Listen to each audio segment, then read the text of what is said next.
Tape the whole thing, huh? What the voice coming?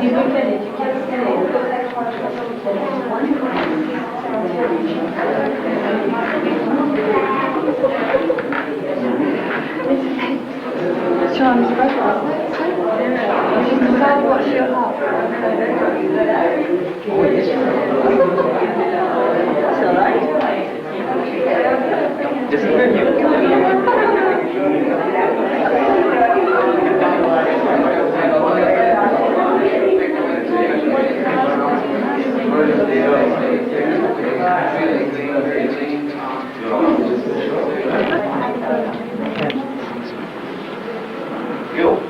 I don't know. Look at me.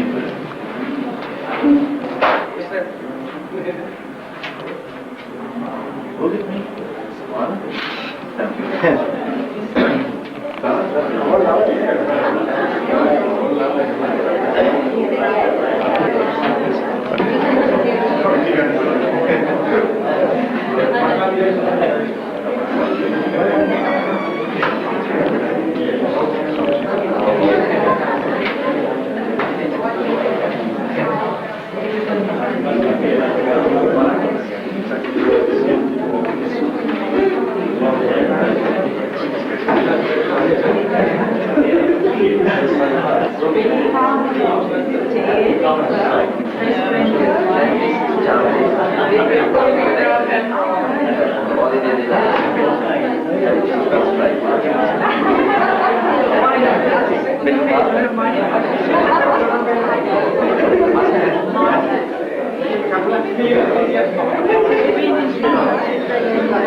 Senti,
for the opening of his first Australian exhibition.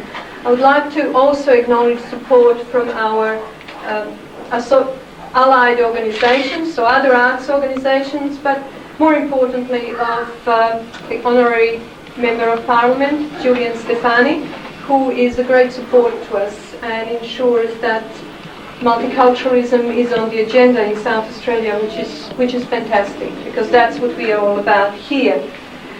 This evening we are celebrating Sarath's first exhibition, and to open the exhibition and to put us into the picture of Sarath's work and what Nexus is all about, I would like to welcome Pamela Zeppelin, who is Senior Lecturer at University of South Australia Art School.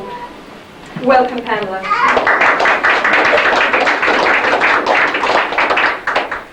Well, thank you, Miranda, and welcome to everybody here to New Paintings by S.H.Sarath. I'm delighted that I was asked to open this exhibition this evening. Now, for some of you, this exhibition will represent an introduction to Sarath's work. You may not be aware that this artist has been living in Adelaide for only 11 months, since arriving from Sri Lanka to study at the South Australian School of Art at the University of South Australia. Now, in that time, in addition to undertaking studies, and I might add passing with distinctions, he has also exhibited in 2 other local exhibitions. However, some of you may not be aware that Sarath also comes to us in Nexus here tonight with another history, a history that his own modesty and grace tends to downplay, and I'd like to talk about that a little bit.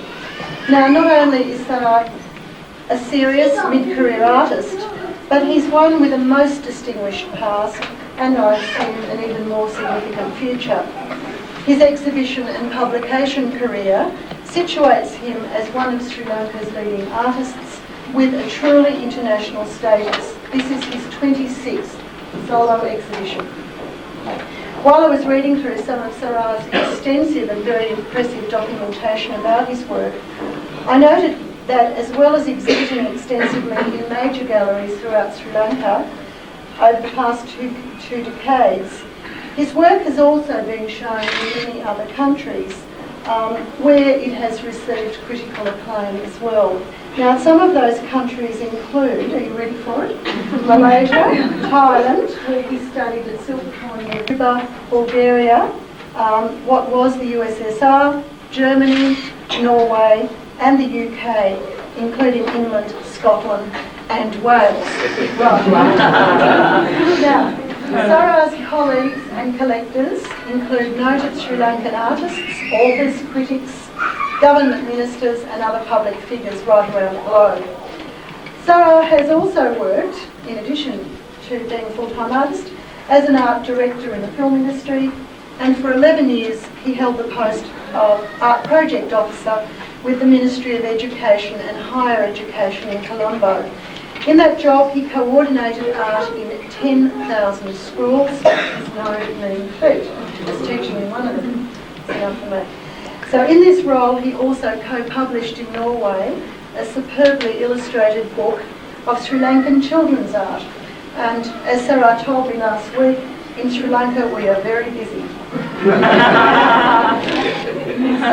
So the work that you see here in this small gallery tonight is only an introduction, a very small introduction, and represents a very tiny part of his entire oeuvre, which extends to lino cuts, etchings and line drawings, of often a very pertinent social and political comment and satire. Now, Sarath is presenting us with some new work. So I mention his cultural background because firstly, I think it's vitally important to understand the development of artists' practice within its social context. Art language is not universal and it does not automatically translate into a new situation. Secondly, we don't always realise how difficult as well as challenging and exciting cultural crossings can be. That is, if we haven't taken that gigantic leap of faith, that very big dose of courage, and transplanted ourselves into a radically new set of cultural conditions. Once upon a time it was assumed that it was much easier for artists to do this because art was seen to have a universal aspect beyond the limits of time and place. Increasingly we now acknowledge the cultural peculiarities and particularities of both art production and its reception, and that determines the meaning, the reception and the value of the work of art. Now, for example, without Sarath's presence here, Adelaide's art scene might remain uninformed about our Sri Lankan colleagues, despite the Australian art world's professed interest in the Asia Pacific. We don't have a lot of information in the art world here about Sri Lanka specifically. To my disappointment, the only recent news from Colombo that I've come across recently were the Tamil bombings. And this was disproportionately reported in comparison with those in London, if you remember. They got a lot more airplay, even though Sri Lanka is much closer to us. Now, but of course, with cultural crossings, the unexpected is always waiting to happen in the gaps between cultural difference. And Sarath thrives on this stimulation, both within and beyond Sri Lanka. And interestingly, Sarath infuses about Australia as a meditation country, which I found very interesting, because he said he finds it peaceful, safe and tolerant, well, at least at the moment. Now, the lovers, as you look around the exhibition, you'll see a lot of lovers, on the walls.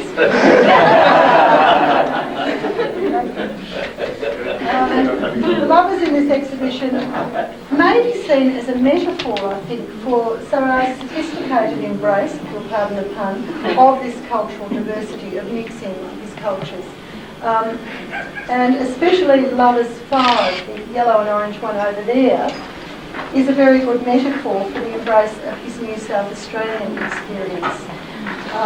Now, although erotic figures have been incorporated in Sri Lankan culture for thousands of years on temples and sculpture and drawings, etc., love, as it's called, is not a common subject for contemporary Australian artists. A friend of mine recently said, we tend to do sex, not love, and usually at the movies, not in art galleries. So this work, in effect, extends our erotic vocabulary as well, and brought that to us.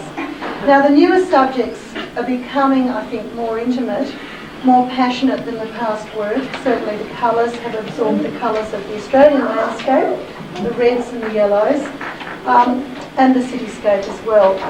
And so we have sun-kissed lovers over here in the corner, and even a hybrid gum tree crossed with a bodhi tree from Sri Lanka, which is still anchored despite its Australian colours with a very lush and cool Sri Lankan palette into the ground.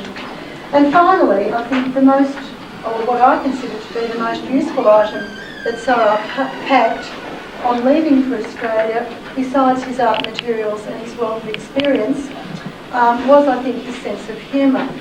That very hard work and a large dose of courage has assisted him through the first 11 months. He told me he arrived here on the 1st of April. Called the foolish day. And his very first cultural contact was with the Multicultural Arts Centre here via the Yellow Pages. Now that mightn't sound funny, but I laughed because the Western contemporary art spaces are not normally listed in commercial telephone directories. It's quite uncommon. So I think this says a lot about the effective outreach and the accessibility of this organisation here, the Multicultural Arts Centre. So please, Miona, don't cancel the listing if the Telstra prices now go up. So we hope they don't. So I fully expect that we'll be seeing many more exhibitions and many different aspects of Sarath's expression in future exhibitions in Australia and I hope Adelaide. So despite the limited space here at Nexus where you're not seeing the full range of his work, I would encourage you to talk to the artist about his very rich experience both here, in other countries and in his native Sri Lanka, to read the extensive writings on his work, but most of all, to consider how reasonably priced these accomplished works are at this stage. So thank you very much for listening.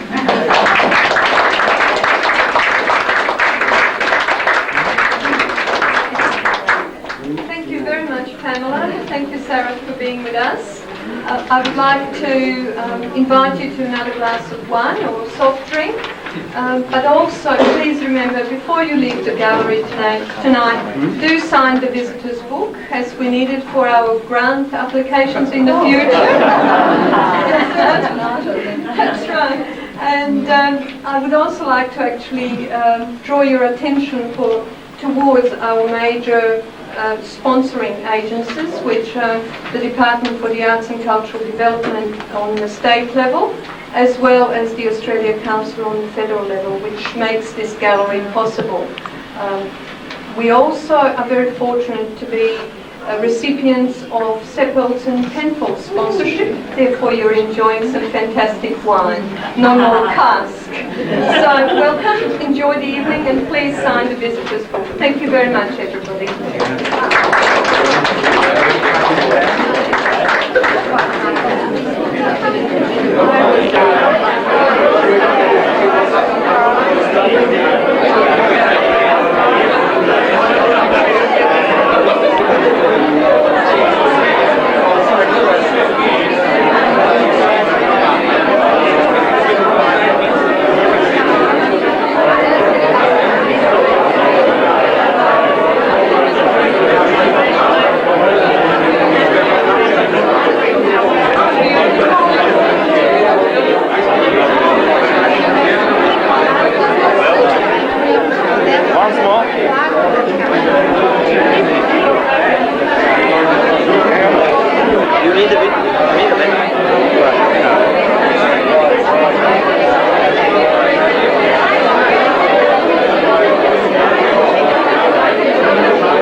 Oh.